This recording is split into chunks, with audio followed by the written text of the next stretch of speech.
I want you to do something a little radical right now, like wherever you are listening to this. Yeah, just take a second. Exactly. I want you to literally unclench your jaw. Just let it go.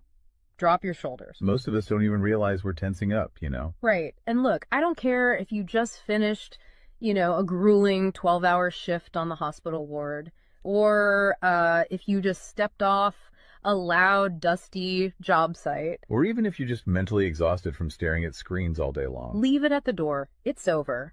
You are officially entering quiet mode.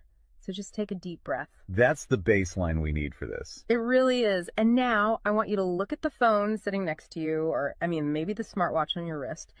Every single time that screen lights up, every time it buzzes, it steals exactly 23 minutes of your life.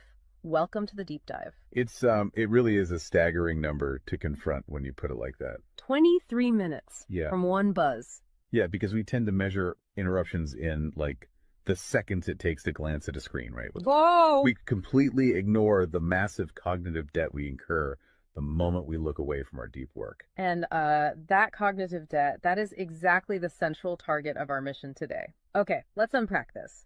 We are exploring The Sovereign Architect's Guide by Chillstar 08. Specifically, episode 6, which is titled Deep Work Dynamo, How to Finish Your Week in 4 Hours. Right. And if you remember in our last deep dive, we talked about installing the drawing those boundaries and reclaiming your personal space. But clearing the space is just step 1. It actually reveals a much deeper, much more intimidating problem. Yeah, the void. What are we actually supposed to be building in that silence we just fought for? Because if we don't have a blueprint, the noise of the world is just going to rush right back in to fill it. Oh, for sure. We have this natural horror of a vacuum. The second our schedule opens up even slightly, our instinct is to pack it with activity. We just have to be doing something constantly. Exactly. We are culturally conditioned to equate motion with progress. Yeah. But Chillstar 08 introduces a really brilliant distinction here. She talks about the trap of idling. I love this concept so much. Think about a car engine, right? Mm-hmm. The engine is running, the pistons are firing, it's burning through all this expensive fuel, making a ton of noise and vibration. But the car is in park. Yes, it isn't going anywhere, and that is what most of our daily quote-unquote busyness looks like. We feel incredibly productive because we are in constant motion. Right. You check a text message while you're sitting at a stoplight. Or you answer a quick email while walking from your car to the front door. You stare at a spreadsheet on your laptop while, your family dinner is sitting right in front of you, literally getting cold. And that right there is the illusion of productivity. You end your day feeling physically and mentally depleted because you were constantly doing something. So you didn't actually do anything that matters. Exactly. If you step back and evaluate your legacy, the deep, meaningful work, the art, the business strategy, the relationships. Right, the relationships that actually move your life forward. None of it progressed. You spent 8 hours idling. You were everywhere, which means you were truly nowhere. Man, that hits hard. And this brings us back to that terrifying 23-minute statistic from the research she cites. I don't want to just gloss over this. No, we definitely shouldn't. Because understanding the mechanism behind it is crucial. Why does a 5-second distraction cost us almost half an hour? It basically comes down to how our prefrontal cortex manages working memory. Your brain is not a computer processor that can just run multiple applications in parallel. Right. We can't actually multitask. Exactly. When you are doing deep work, say writing a complex proposal, your brain loads this massive fragile web of context into your working memory. Like holding all the pieces of a puzzle in your hands at once. Yes. You are holding multiple variables, ideas, tones all at once. So when your phone buzzes and you glance at a text from your partner asking about groceries, your brain is forced to execute a context switch. So it has to dump all the proposal data just to load the grocery data. It literally flushes the working memory buffer, yeah. It has to process the new rules and the emotions associated with that text message. Wow. And then when you turn back to the proposal, you cannot just pick up where you left off. Your brain has to laboriously rebuild that entire web of context from scratch. Oh, I hate that feeling. Were you just staring at the screen like, what was I even saying? Right. It has to retrieve the thread of your argument. Remember the tone you were using, recall the variables. That rebuilding process takes an average of 23 minutes of cognitive effort. And it burns a ton of energy doing that, right? Massive amounts of glucose. That explains so much. I mean, that is why people hit 5 p.m. and feel physically exhausted, almost sick to their stomachs. Even if they've just been sitting in a really nice ergonomic chair all day. Exactly. They haven't been doing deep work. They've been doing cognitive gymnastics, just constantly flushing and reloading their working memory. They are burning fuel just to stay in park. So, okay, let me bring in what I like to call the transformer concept here. Because our focus is like an electrical grid. If you have, 50 browser tabs open, you are leaking energy as raw, unusable heat rather than concentrated light. That's a great way to look at it. So if we are all acting like our focus is this cheap renewable resource, how do we stop being what Chillstar '08 calls a subject to the pings of the world? I mean, how do we actually become the architect of our attention? Well, what's fascinating here is how she frames the philosophical shift we need. She says utility does not equal value. Oh, say that again. Utility does not equal value. Right. In the modern workforce, we have been completely conditioned to believe that being constantly available makes us valuable. Like if you answer a Slack message in 3 seconds, you're the hero. Exactly. You are praised as a good worker. Or if you jump on a Zoom call with like 5 minutes notice, you're a team player. But that is just utility. I mean, being highly available makes you a commodity. You're like a human router just passing information back and forth. And routers are easily replaced. True sovereignty, true value comes from being impactful. You simply cannot make a deep, lasting impact if your attention is constantly fractured by the agendas of other people. Yeah, when you operate like that human router, you are spending your finite, precious Mondays executing someone else's script. You're a subject to the pings of the world. Okay, so we know the biology of why this destroys our focus, and we understand the philosophical trap of, trying to be too available, but how do we actually fix the mechanics of our workday? We have to build the deep work dynamo. Right. So think of your attention like water pressure. If you poke 50 tiny holes in a garden hose, open browser tabs, email notifications, group chats. The water just trickles at the end. Exactly. You cannot wash a car with a trickle. You're just making the driveway wet. That's true. So the Dynamo Audit she lays out, it's about putting a high pressure nozzle on that hose. It narrows the opening to create a stream powerful enough to actually blast through the dirt. And the first step in that audit is auditing the physical environment itself. She calls it analyzing your signal-to-noise ratio. Okay, so visualize your workspace right now. She asks you to determine if it is a sanctuary or a transit hub. Let's be honest. Most of us are operating in transit hubs. A transit hub is a place of constant arrival and departure. People walking by, announcements over the loudspeaker, just a blur of motion. Yeah, and you can't build a legacy in a train station. But we need to push past the basic phones are distracting advice, right? Because our listeners already know that. Oh, absolutely. Chillstar '08's rule is much more brutal than that.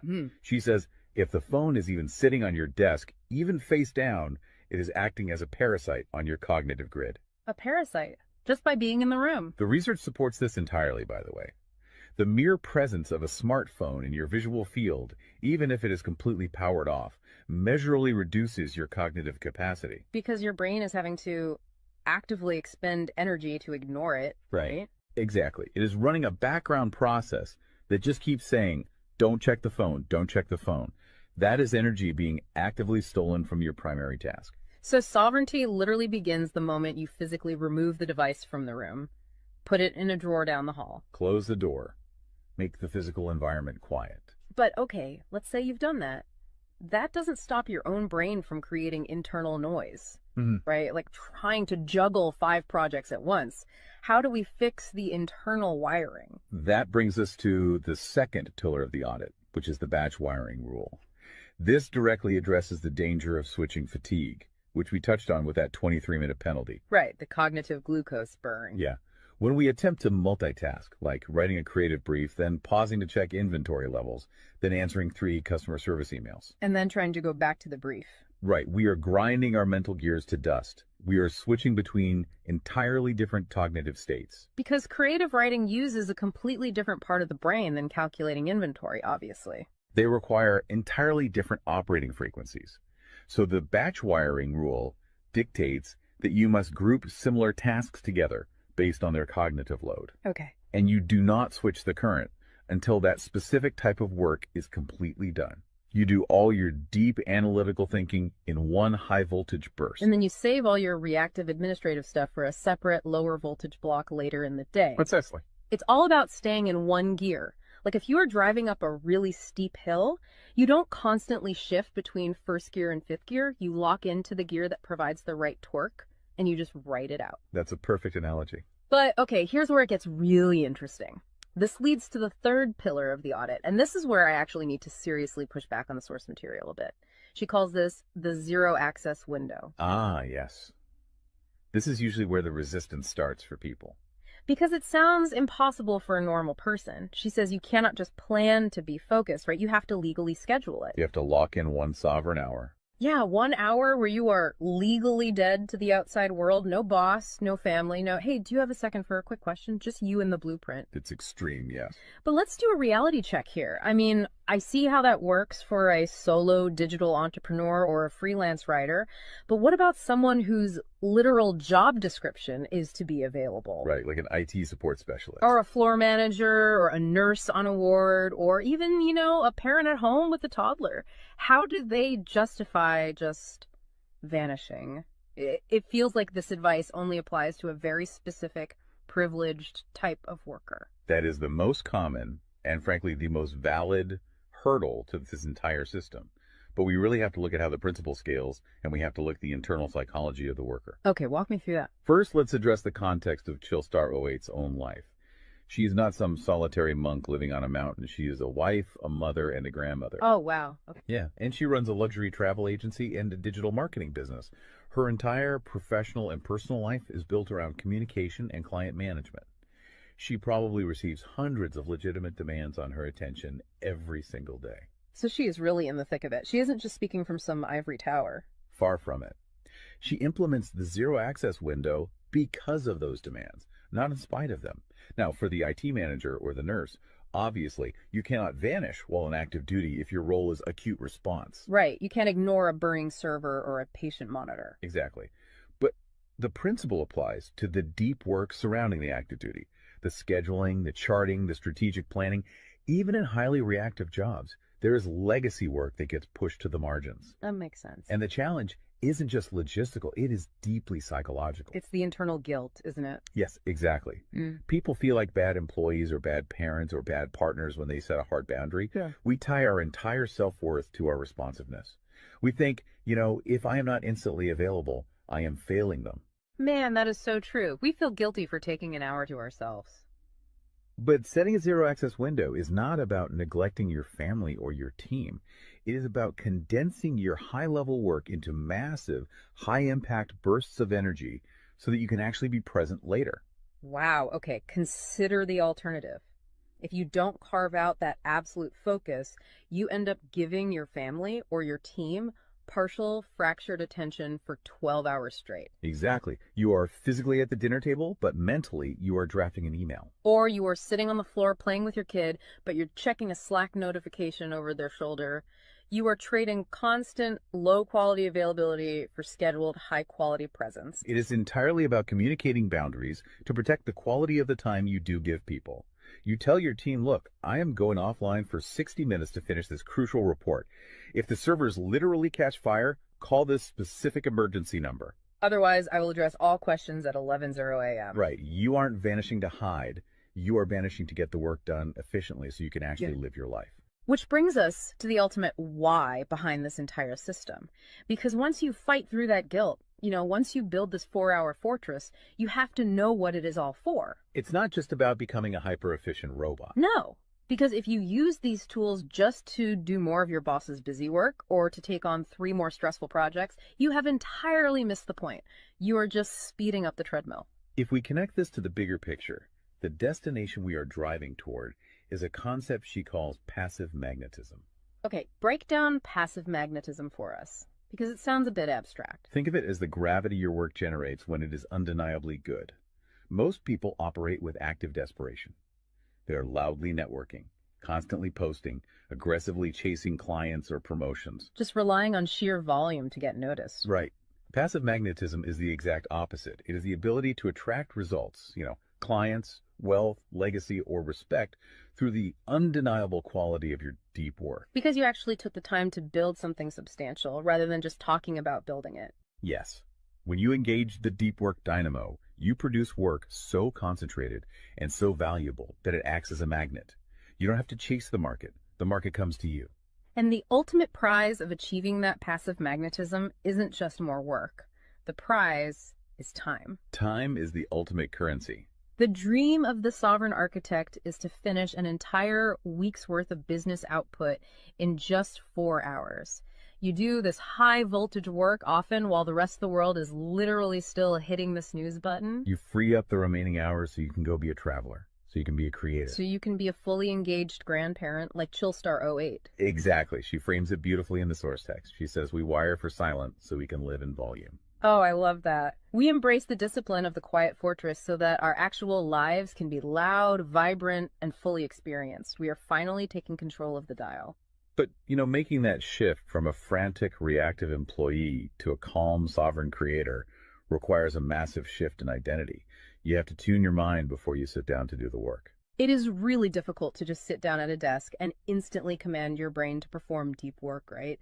Especially if you've spent the last hour navigating traffic and listening to the news. You need a transition ritual to cross that threshold. And Chillstar 08 provides something for this transition called the Chillstar's Creed. It is designed to be a grounding frequency. It really centers you. Yeah, so I want you, the listener, to use this. I want you to imagine a slow, steady heartbeat in the background. Just a deep, resonant 528 hertz frequency. Just let the frequency of these words settle into your mind before you initiate your deep work. Ready? Take it in. I am grounded in peace. I am reaching for my stars. My light is my own. I am a star and I will shine bright. I will reach for the sky. I release what was. I embrace what is becoming. Using a creed like that is just such a powerful behavioral trigger. It really shifts your state. When you speak those words, even just internally, you are consciously reminding yourself that your light, your focus, your energy is your own. It does not belong to your inbox. This does not belong to the algorithm. Right. You are releasing the frantic energy of the morning and embracing the sovereign focus of the architect. So we always want to translate this high-level theory into ground-level reality for you. We don't want you to just listen to this and go right back to idling. Definitely not. Here's your 1% install.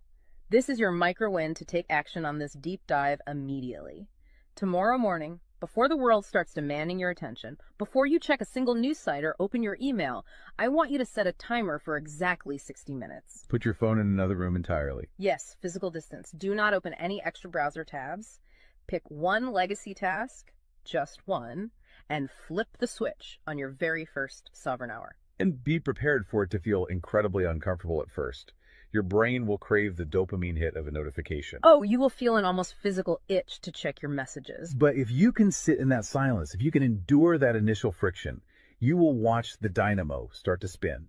You will enter that flow state, and the old blueprints of hustling and grinding will be completely burned away. And look, if you want the actual templates to automate this piece, the specific tools and step-by-step guides to build the system out completely and protect your location-independent freedom, you can join the Sovereign Fortress on the Chillstar 08 school community. All the blueprints are there waiting for you. They really are. As we wrap up this deep dive, I want to leave you with one final thought to explore on your own. We have spent this entire session talking about the mechanics of work.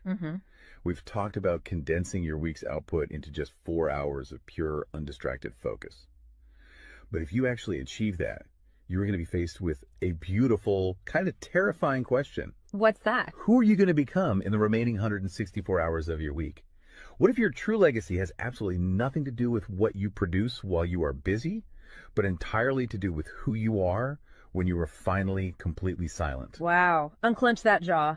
Drop those shoulders. Step into the quiet. Go be great and flip the switch. We'll see you on the next deep dive.